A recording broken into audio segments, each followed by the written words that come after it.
स्त्री के जीवन में कुछ ऐसे गहरे डर छिपे होते हैं जिन्हें वह अक्सर शब्दों में नहीं कहती।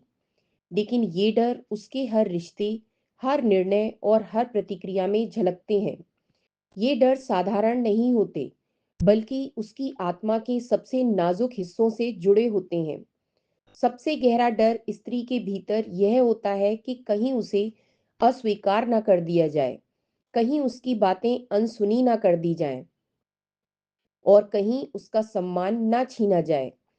ये डर उसकी मुस्कान के पीछे छिपे रहते हैं, उसके व्यवहार में घुल जाते हैं और कभी-कभी उसकी चुप्पी के भीतर भी जोर से बोलते हैं।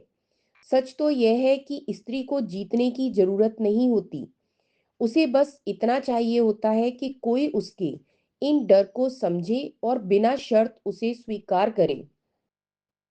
अस्वीकार होने का डर, फियर ऑफ रिजेक्शन, अक्सर तब जन्म लेता है जब स्त्री के स्वरूप, उसकी सोच, उसके सपनों या उसके शरीर पर बार बार आलोचना होती है। बचपन से ही यदि उसे सुनना पड़े कि ऐसे मत बोलो, लड़की होकर यह मत करो, ऐसे मत रहो, तो उसके भीतर यह भय गहराई से बैठ जाता है कि कहीं उसे वैसे का वैसा स्वीकार नहीं किया जाएगा। इस डर के कारण वह बार बार खुद की तुलना दूसरों से करने लगती है। हर समय यह सोचती रहती है कि क्या वह मुझे पसंद करता है, क्या मैं सही हूँ। कई बार वह बहुत अच्छा बनने की कोशिश करती है ताकि कोई उसे अस्वीकार ना करे। ऐसे में पुरुष की भूमिका बेहद महत्वपूर्ण हो जाती है। यदि वह कहे तुम्हारी सादगी मुझे सबसे सुंदर लगती है या मुझे तुमसे कुछ बदलवाना नहीं है, तो यह वाक्य उसके अंदर गहराई तक पहुंचते हैं और उसका भय धीरे धीरे कम होने लगता है। अनसुना होने का डर, फियर ऑफ बीइंग इग्नोर्ड, भी स्त्री के जीवन में बहुत प्रबल होता है। जब वह पूरी तन्मयता से बात करती है और सामने वाला व्यक्ति मोबाइल में व्यस्त रहता है या फिर केवल सिर हिलाकर टाल देता है, तो उसे लगता है कि उसकी बातों की कोई अहमियत नहीं है।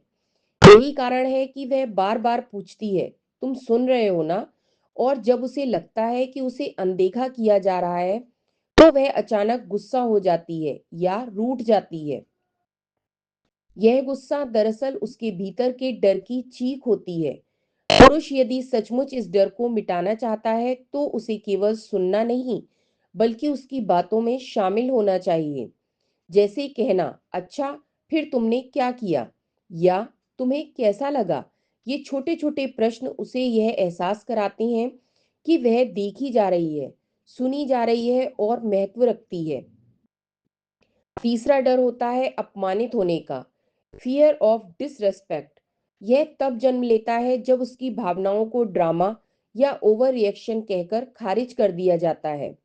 जब किसी के सामने उसकी बात काट दी जाती है या उसे नीचा दिखा दिया जाता है, जब उसकी राय को यह कहकर नकार दिया जाता है, अरे छोड़ो, ये क्या समझेगी, तो उसके भीतर आत्मविश्वास धीरे धीरे कम होने लगता है।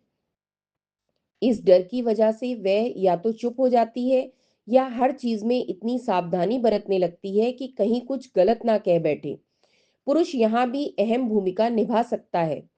यदि वह अकेले में समझाए और सार्वजनिक रूप से उसका सम्मान बनाए रखे, तो स्त्री को यह एहसास होता है कि उसकी गरिमा सुरक्षित है।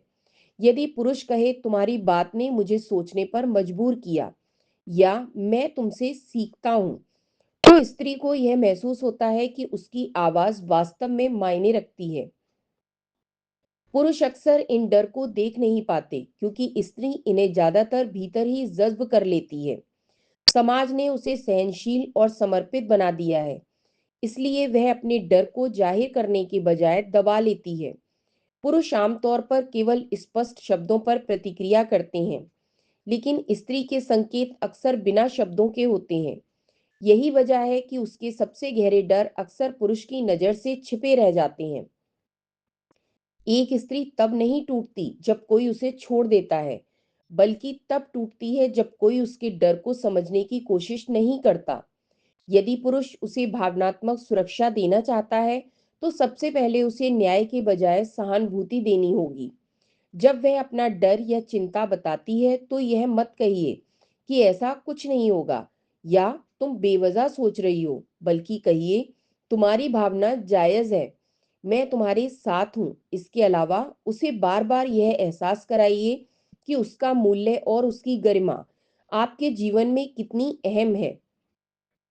कहिए तुम्हारे बिना मेरा जीवन अधूरा होता या तुम्हारा होना मुझे पूर्ण बनाता है। साथ ही उसे यह स्पेस दीजिए कि वह बिना टोका टाकी और बिना जजमेंट के खुद को खुलकर व्यक्त कर सके। कभी कभी उसकी चुप्पी को भी ध्यान से सुनिए, क्योंकि हो सकता है वहां भी कोई गहरा डर छुपा हो।